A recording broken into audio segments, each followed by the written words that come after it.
दोस्तों आज मैं सामुराई प्रिंसेस मूवी को एक्सप्लेन करने वाला हूँ। तो एज ऑलवेज अगर आपको एक्सप्लेनेशन पसंद आए तो वीडियो को जरूर से लाइक कर देना, जरूर से, और चैनल को भी सब्सक्राइब कर देना।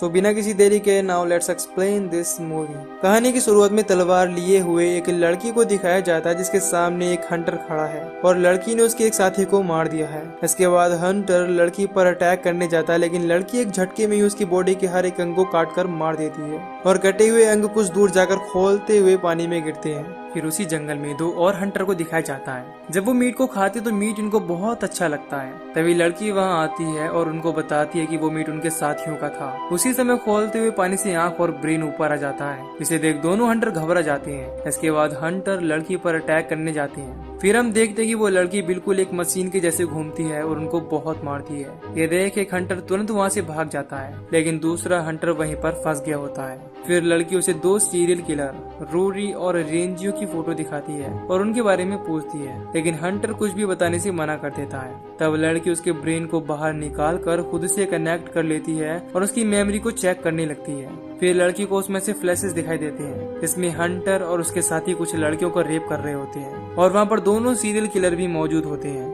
ये देख लड़की गुस्से में हंटर का ब्रेन का कीमा बना देती है। इसके बाद हंटर की मौत हो जाती है। कुछ देर के बाद लड़की दूसरे हंटर को भी खोज लेती है। तब हंटर डरते हुए पूछता है कि क्या तुम एक मेका हो। इस पर लड़की कुछ नहीं बोलती और दोनों सीरियल किलर के बारे में पूछती है लेकिन उसे भी मालूम नहीं होता कि दोनों कहाँ पर हैं। इसके बाद लड़की हंटर को वहाँ से जाने देती है लेकिन अगले ही पल वो अपनी बॉडी से एक अजीब सा हथियार निकालती है और हंटर के सर को फोड़कर मार डालती है।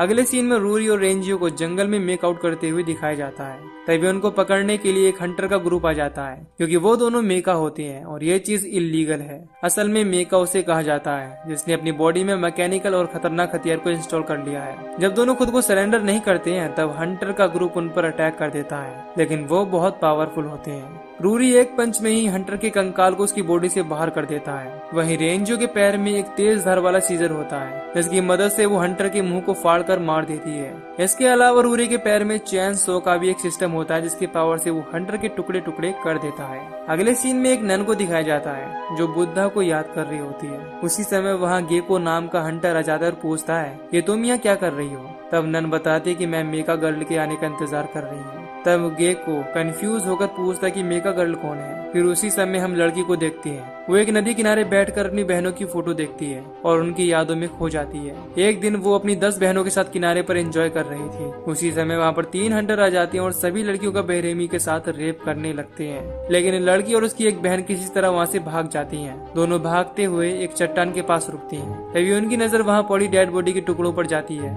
और दोनों बहुत ही ज्यादा डर जाती हैं। उसी समय तीनों हंटर भी वहाँ जाती है और फिर पता चलता है कि वहाँ पड़ी हुई डेड बॉडी दोनों के बहनों की है। इसके बाद हंटर दोनों को अपने बॉस से इंट्रोड्यूस कराते हैं जो असल में रूरी और रेंजियो हैं और उन्होंने ही उनको मारा है। इसके बाद ये लोग इन दोनों को भी किडनैप कर लेते हैं और इनको टॉर्चर करने लगते हैं। इस दौरान लड़की की बहन रूरी पर थूक देती है। इस बात से वो बहुत गुस्सा होता है और अपनी चैन सो से उसकी बॉडी को बीच से फाड़ देता है। अगले सीन में हम साइंटिस्ट क्योराको और उसके 2 असिस्टेंट को देखते हैं। वो लड़कियों की डेड बॉडी के टुकड़ों के पास आया है और उनके कुछ बॉडी पार्ट को ले रहा है क्योंकि इसकी मदद से वो मेका बनाने का एक्सपेरिमेंट करता है। तभी नन वहाँ आ जाती है और उसको ऐसा करने से रोकती है क्योंकि ये चीज यूनिवर्सल लॉ के खिलाफ है। लेकिन क्योराको को किसी भी बात से फर्क नहीं पड़ता क्योंकि वो मेका की एक छोटी सी दुनिया तैयार करना चाहता है। इसके बाद नन मरी हुई लड़कियों के लिए प्रे करने लगती है लेकिन 11 लड़कियों में से एक लड़की अभी भी जिंदा थी और वो डेड बॉडी के टुकड़ों से बाहर निकलती है। नन हैरान होती है कि ये घिनौनी चीज किसने की। फिर क्योराको दोनों सीरियल किलर की फोटो दिखाता है और यहाँ रिवील होता है कि क्योराको ने ही उन दोनों को बनाया था। ये सुनकर लड़की कहती है कि मुझे भी उनकी तरह बनना है क्योंकि मैं दोनों से अपनी सिस्टर की मौत का बदला लेना चाहती हूँ। फिर नन कहती है कि तुम ऐसा मत करो क्योंकि बुद्धा तुम्हें माफ नहीं करेगा। तब इस पर लड़की कहती कि मैंने बुद्धा से प्रे किया था लेकिन उन्होंने हमें प्रोटेक्ट नहीं किया। इसके बाद नन कुछ नहीं बोल पाती और क्योराको नन की मदद से लड़की को एक पावरफुल मेकअप बना देता है। कुछ समय के बाद वो तैयार होकर बाहर आ जाती है जिसकी बॉडी के अंदर इलेक्ट्रिसिटी दौड़ रही होती है। फिर क्योराको बताता है कि तुम्हारी बॉडी इसकी बेस है लेकिन इसमें जितने भी ऑर्गन और बॉडी पार्ट हैं वो तुम्हारी बहनों के हैं। इसके अलावा क्योराको उसे बताता है कि नन ने तुम्हारी और तुम्हारी बाकी बहनों की सोल को एक साथ इसके अंदर डाल दिया है। फिर नन मेका गर्ल से इसका नाम पूछती है। इस पर मेका कहती कि मेरा कोई नाम नहीं है, मैं अब से एक सामुराई प्रिंसेस हूँ और दोनों सीरियल किलर को मारना मेरा मकसद है। ये सारी बातें नन गेको को बता रही होती हैं। फिर लास्ट में नन कहती कि अगर सामुराई प्रिंसेस तुम्हें कहीं दिखे तब उसे बता देना कि मैं यहाँ उसका वेट कर रही हूँ। इसके बाद गेको नन से क्योराको के बारे में पूछता है। फिर हमें पता चलता है कि गेको क्योराको को खोज रहा है क्योंकि गेको किसी बात के लिए उससे बदला लेना चाहता है। वहीं दूसरी तरफ सामुराई प्रिंसेस एक चट्टान के किनारे सोई होती है, तभी उसके सामने पानी गिरने लगता है। फिर जब वो देखती है तो उसे गेको नजर आता है जो ऊपर से टॉयलेट कर रहा था। जब गेको उसको देखता है तो जल्दी से अपनी जिप बंद करने लगता है। फिर भी वो गेको की औजार को देख लेती है। वो कहते हैं कि जिन्होंने हमारा रेप किया था उनके पास इससे बड़े और खतरनाक औजार थे और हम 11 यही सोच रहे हैं। ये सुनते ही गेको समझ जाता है कि यही लड़की सामुराई प्रिंसेस है जिसके बारे में नन ने उसे बताया था, लेकिन गेको को वो ज्यादा खतरनाक नहीं लग रही थी। तभी सामुराई प्रिंसेस उसके हाथ को घुमा देती है और फिर गेको समझ जाता है कि सामुराई प्रिंसेस सच में खतरनाक है। दूसरी तरफ मिकासुकी और मेंगसू को दिखाया जाता है जो सीरियल किलर को खोजने निकली हैं। तभी उनको हंटर की डेड बॉडी मिलती जिसे मेका ने मारा था। उनको वहाँ पर एक स्मेल आती है और उनको पता चल जाता है कि ये काम किसी मेका ने ही किया है। इसके बाद दोनों उस स्मेल को फॉलो करने लगती हैं और कुछ समय के बाद उस जगह पर आ जाती हैं जहाँ पर सामुराई प्रिंसेस और गेको होती हैं। लेकिन गेको को पता चल जाता है कि दोनों उसके पीछे छुपी हुई हैं। इसके अलावा ये भी रिवील होता है कि गेको पहले उनके ही ग्रुप में था, लेकिन अब उसने अपने हाथ को मॉडिफाई कर लिया है, इसीलिए उन लोगों ने उसे ग्रुप से बाहर निकाल दिया। अब दोनों लड़कियों को पता चल जाता है कि उनके सामने वाली लड़की मेका है, इसीलिए वो उस पर अटैक करने आती हैं। लेकिन गेको अपने हाथ से उनके तलवार के अटैक को रोक लेता है। इसके बाद वो जोर जोर से अपना गिटार बजाने लगता है। इसके तेज आवाज से दोनों लड़कियां आगे नहीं बढ़ पाती।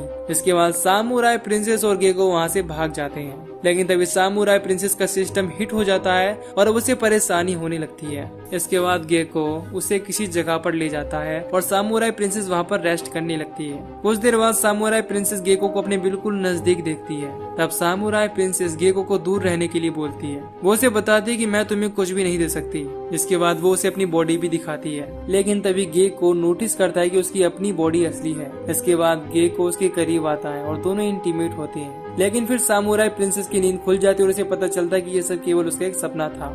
गेको सामुराई प्रिंसेस से कहता है कि तुम केवल अपने प्रोग्रामिंग वाले फाइटिंग स्किल को फॉलो कर रही हो, इसमें तुम्हें ज्यादा वेपन यूज करना पड़ रहा है, इसीलिए तुम ओवरहीट हो रही हो। तब सामुराई प्रिंसेस गेको से अपनी फाइटिंग स्किल सिखाने के लिए पूछती है। इसके बाद गेको उसे अपनी स्किल सिखाने लगता है। दूसरी तरफ दोनों हंटर लड़कियों को दिखाया जाता है। इसमें से मिकासुकी गेको से प्यार करती है, लेकिन उसने अभी तक गेको को नहीं बताया। दूसरी तरफ क्योराको और उसके असिस्टेंट एक फैक्ट्री के पास बॉडी पार्ट ले रहे होते हैं। तभी उसी समय हंटर ग्रुप की दोनों लड़कियां वहां आ जाती हैं। इसके बाद साइंटिस्ट अपने असिस्टेंट के साथ वहां से भागने लगता है। फिर दोनों लड़कियां जैसे ही उनके पीछे जाती हैं उनको ब्लड की तेज स्मेल आने लगती है। फिर दोनों लड़कियां फैक्ट्री के अंदर जाती हैं जहाँ पर इनको बहुत सारा खून और डेड बॉडी दिखाई देती है। तभी अचानक से रूरी और रेंजियो वहां आ जाती हैं और ये सारा काम इनका ही होता है। इसके बाद इन सबकी आपस में फाइट होने लगती है। उसी समय सामुराई प्रिंसेस को इनके चीखने की आवाज सुनाई देती है। इसके बाद वो गेको के साथ उस तरफ आने लगती है। अब रेंजियो और रूरी मिलकर मिकासुकी और मेंगसू को जख्मी कर देती हैं। रूरी मेंगसू पर चेनसो से अटैक करके उसे काटने लगता है, जबकि रेंजियो मिकासुकी का गला दबाने की कोशिश करने लगती है। उसी समय सामुराई प्रिंसेस वहां आकर रेंजियो का गला काट देती है और वो ब्लीडिंग होने से वहीं पर बेहोश हो जाती है। इस बात से रूरी को बहुत गुस्सा आ जाता है और वो सामुराई प्रिंसेस पर चेनसो से अटैक कर देता है, लेकिन सामुराई प्रिंसेस चेनसो को उसके ही पेट में घुसा देती है और इस तरह रूरी बुरी तरह जख्मी हो जाता है। फिर बाद में रूरी स्टेपलर से अपने कटे हुए पेट को अटैच करने लगता है। तब सामुराई प्रिंसेस अपनी बॉडी से एक घूमती हुई कांटेदार टूल बाहर निकालती है और रूरी की बॉडी पर अटैक कर देती है। इस अटैक से रूरी बहुत ही ज्यादा जख्मी हो जाता है और वहीं पर उसकी मौत हो जाती है। लेकिन इस दौरान मेंगसू की भी मौत हो जाती है और ये लोग उसे दफना देते हैं। फिर गेको मिकासुकी से बात करने जाता है, लेकिन मिकासुकी उसे मना कर देती है और अगली बार मिलने पर उसे मारने की धमकी देती है। इसके बाद गेको दुखी होकर वहाँ से चला जाता है। फिर सामुराई प्रिंसेस उसके पास आती है और पूछती है कि तुम एक मेका कैसे बन गए। तब गेको अपनी सिस्टर हिमावारी के बारे में बताता है। वो बहुत ही ज्यादा बीमार रहने लगी थी और डॉक्टर भी उसको ठीक नहीं कर पा रहे थे। तब क्योराको ने कहा कि हिमावारी को मेका सर्जरी से ठीक किया जा सकता है, लेकिन उसकी वो सर्जरी भी किसी काम की नहीं थी। जिसके बाद हिमावारी धीरे धीरे पागल हो गई। फिर एक दिन जब मैं उससे मिलने गया तब उसने मेरे एक हाथ को काट दिया, लेकिन हिमावारी ये लाइफ नहीं जीना चाहती थी, इसीलिए उसने मुझसे रिक्वेस्ट की कि तुम मुझे मार दो। फिर ना चाहते हुए भी मुझे उसे मारना पड़ा। उसके बाद मैंने अपने हाथ को मॉडिफाई कर लिया और तब से क्योराको को खोज रहा हूँ। ये सारी बातें सुनकर सामुराई प्रिंसेस भी डर जाती है। वो गेको से कहती कि अगर मैं भी हिमावारी जैसी बन गई तब तुम मुझको मार देना। दूसरी तरफ रेंजियो होश में आ गई थी और वो रूरी को मरा हुआ देख बहुत दुखी होती है। लेकिन उसकी बॉडी से बहुत खून बह रहा था, जिसकी वजह से उसकी कंडीशन खराब होने लगती है। तभी क्योराको वहां आ जाता है और पूछता है कि क्या तुम जीना चाहती हो, लेकिन रेंजी उसे कुछ भी रिप्लाई नहीं कर पाती। अगले सीन में हम क्योराको को अपने असिस्टेंट के साथ बॉडी ऑर्गन लेते हुए देखते हैं। तभी सामुराई प्रिंसेस उसके सामने आ जाती है और क्योराको उसे अभी तक परफेक्ट कंडीशन में देख खुश हो जाता है, क्योंकि उसका ये एक्सपेरिमेंट पूरी तरह से सक्सेसफुल हो गया होता है। उसी समय गेको भी वहां आ जाता है और क्योराको को पंच मारकर नीचे गिरा देता है। गेको पूछता है कि क्या तुमने मुझे पहचाना, तुमने मेरी सिस्टर को मेगा बनाने की कोशिश की थी। इस पर क्योराको कहता है कि मैंने ये एक्सपेरिमेंट बहुत से लोगों पर किया है और मुझे इस बारे में कुछ याद नहीं है। इसके बाद क्योराको इनके सामने अपने नए नमूने को लाता है जो देखने में बहुत ही ज्यादा एडवांस लग रहा था और क्योराको ने इसे अपने प्रोटेक्शन के लिए प्रोग्राम किया था, इसीलिए वो गेको से फाइट करने लगता है और उसके मॉडिफाई हाथ को काट देता है। फिर सामुराई प्रिंसेस उसके सामने आती है और उससे फाइट करने लगती है, लेकिन उस पर सामुराई प्रिंसेस के किसी अटैक का असर नहीं होता, जबकि उसके एक अटैक से सामुराई प्रिंसेस के पूरे सिस्टम में शॉर्ट सर्किट होने लगता है और कुछ समय बाद वो नीचे गिर जाती है। लेकिन फिर उसे अपनी सिस्टर नजर आती है। वो कहती है कि तुम अकेली नहीं हो, हम बाकी 10 लोगों की सोल भी तुम्हारे अंदर है। ये बात सुनते ही सामुराई प्रिंसेस फिर से खड़ी हो जाती है और अब उसके पास मल्टीपल हाथ आ जाती हैं। इसे देख नया वाला मेका और क्योराको हैरान हो जाती हैं, क्योंकि क्योराको ने उसके अंदर ऐसा प्रोग्राम ही नहीं डाला था। इसके बाद सामुराई प्रिंसेस अपनी मल्टीपल हाथ वाली पावर से नई मेका को बहुत मारती है, लेकिन फिर मेका अपने खतरनाक पेनिस से सामुराई प्रिंसेस पर अटैक करने लगता है और उसके एक हाथ को काट देता है। तब सामुराई प्रिंसेस गेको के कटे हाथ को खुद से अटैच कर लेती है। वो कहती है कि तुम मेरे अंदर मौजूद 11 सोल को नहीं हरा सकते। इसके बाद सामुराई प्रिंसेस पूरे 11 सोल की पावर से उस पर अटैक कर देती है और उसके दिल को बाहर निकाल देती है।